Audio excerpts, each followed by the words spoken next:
waxaad rabtaa inaad gaar u noqoto cibaado, waxaad rabtaa inaad 10kan habeen iyo 10kan maalmood gaar u noqotid, shaqadaadu inay noqoto maxay? inaad cibaadaysato.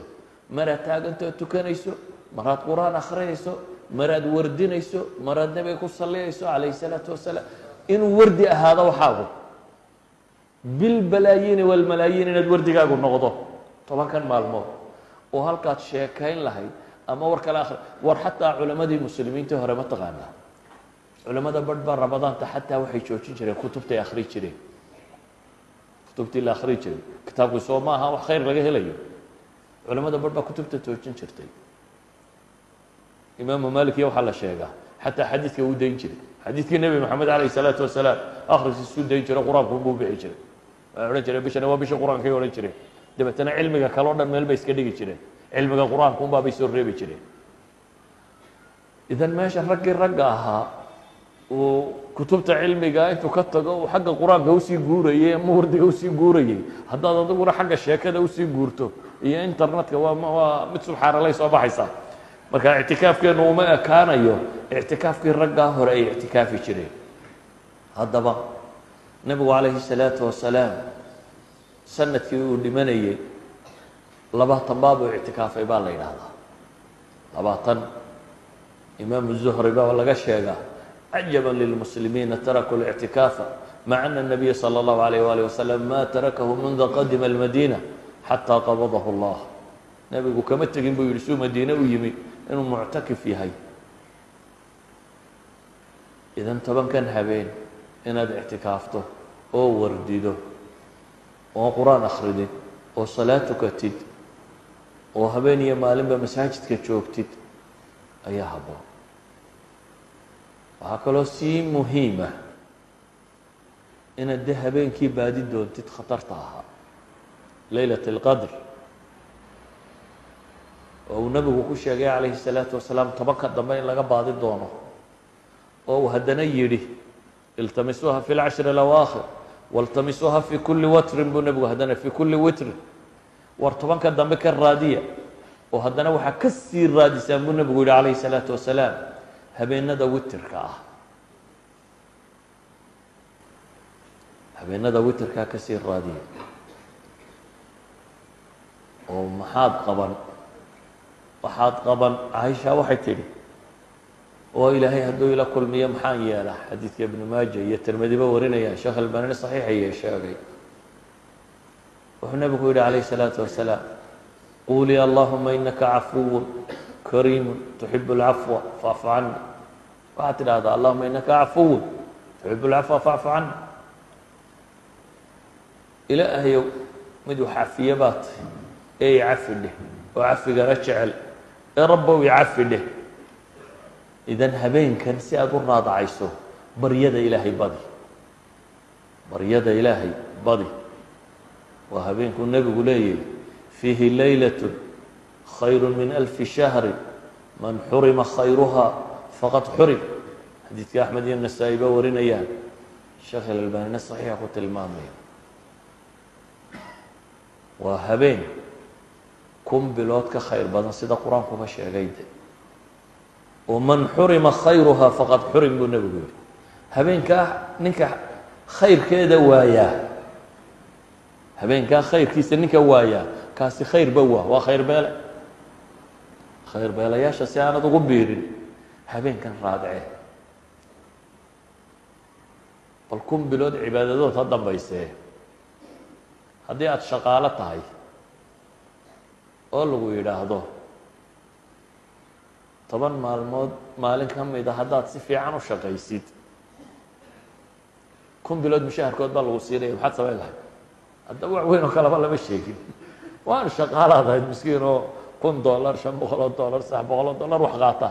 dabeetana waxaa lagu yidhi 10kana casho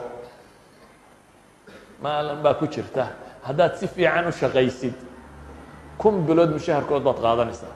1000 bilood mushaharkood waa imisa? dee waa benshan baad gelaysaa cimrigaaga inta ka hadhay, waa 83 iyo dheeraad, 83 sano iyo dheeraad weeyaan. haddiiba ay shaqadu markaa ku xidhantay mushaharka gebigiisuba, haddaad 10kaa casho maalin ka dhex raadisid, haddaad si fiican u shaqayso benshanka aad qaadanayso oo fadhiga lacagta ku imanayso bal ka warran markay janno tahay haddaba waxaa la helayaa iyo acmaasha iyo khayrka la helayaa markay tahay jannooyin ka warran sidaa ogeed ayaa ilaahay subxaanaه wa tacaala si laynoo dareensiiyo habeenkan fadligiisaa layna yidhi kow war waa habeenku qur-aanku soo degay baa la yidhi inaa anzalnaahu maxaa ku xiga fii laylaة اlqadri laylaة اlqadri khayru min alfi shahr waa habeenkii ilaahay subxaanaه wa tacaala uu u doortay hadalkiisa uu aadanaha kula hadlayo wax ugu sheegayo inuu soo dejiyo waa habeenkaa qur-aanku uu ku sheegayo kun bilood waa dhowr iyo 80 sannadood waa 3 sano wax ka badan bilaa dheer 3 sano siduu ula mid yahay yani waxa weeyaan salaadaad habeenkan tukataa 3 sannadood salaadaad kun bilood salaadaad tukanaysa u dhigantaa wardigaad wardidaa intaasuu u dhigmaya yani camalka khayrka aada shaqaysataa camal la shaqaynayay dhowr iyo 80 sannadood buu maxay ayuu la fadliyo u dhigmaya ilaahay wuxuu ku tilmaamaya habeen barakaysan inuu yahay haddaad inuu barako raadinayso soomaalidu barakay doontaa soo maaha xabaala waa laga soo barakaystaa meeshan waa laga barakaystaa waa barakaa la raadinaya haddaad barako rabto inaa anzalnaahu fii laylatin mubaaraka baa ilaahay habeen barakaysan habeenkan baa ah ee raadi waa habeen malaa'igtu soo degto jibriille uu soo dego xataa jibriil malaa'igta oo dhan baa soo degta oo qadarkan alqadar culamada mufasiriinta qaar baaba sheega inay tahay min addiiq oo cidhiidhi ay tahay waxaan filayaa caalimkii lugawiga ahaa khaliil ibnu ibraahim alfarahidi siduu sheegayo khaliil ibnu axmed alfarahidiy siduu sheegayo dayqii cidhiidhigii buu ku fasiraya wuxuu leeyahy malaa'igtaa dhulku cidhiidhi ku noqdaa idan malaa'igta iyo dadkii fiicnaa baa soo dega waa hiya salaam baa ilaahay ku tilmaamay waa habeen nabadgelyo shayطaan iyo inta xumaha wad oo dhan baa laga nabad galaa waa habeen maqaadiirta sanadka soo socota fiiha yufraqu kulu amrin xakiim maqaadiirta sanadka soo socda oo dhan lasoo qoro malaa'igta loo soo dhiibo waa habeenuu nebi moxamed leeya calayhi الsalaaةu wasalaam wuxuu nebigu yihi man saama ramadaana iimaana واxtisaaba gufira lahu ma taqadama min denbih waman qaama laylaة اlqadri iimaana واxtisaaba gufira lahu ma taqadama min denbih xadiidku 3 shay buu tilmaamayey qofka ramadaan sooma iimaana واxtisaaba isagoo yaqiinsan oo rumaysan oo mukhlisa oo طaacada alle u ikhlaas samaynaya واxtisaaban xisaabsanaya ilaahay wacdigiisa iyo waciidkiisana rumaysan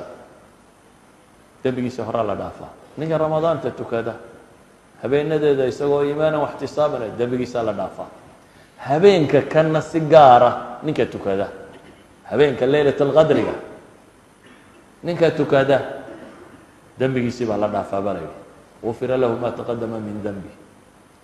idan ayuha alaxiba waa habeenkaasi qadarkiisu uu weyn yahay ee uu baahan yahay qofka muslimka ahi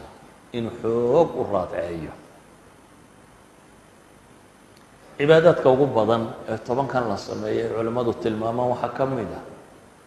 qur-aanka oo akhriskiisa la badiyo qur-aanka oo akhriskiisa iyo tadabburkiisaba la badiyo waayo ilaahay bishan buu u doortay inuu soo dejiyo nebigana calayhi الsalaaةu wasalaam jibriil baa intuu u yimaaduu bisha tan qur-aanka la akhriyi jiray oo la daraasayn jiray sanadkii u dambeeyeyna 2 goor baabuu jibriil la daraaseeyo ku dul akhriyay culammadii muslimiinta ahaydee ka dambeysayna waa ku dadaali jireen inay qur-aanka akhriskiisa badiyaan kow dee wax lagu wardiyey horta qur-aanka waxyaaba ugu fadli badan ah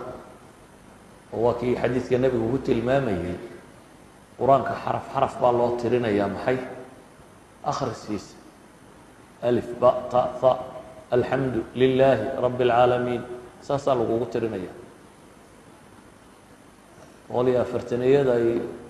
faatixadu ka koobantae xaraf macnaheedu waxa weeyaan 1200 oo ajaraad yeelanaysa markaad faatixada qura akhrido idan qur-aanku wax lagu wardiyo buu u fadli badan yahay aakhirana wuu shafeecaya walidalik ayaa salafkii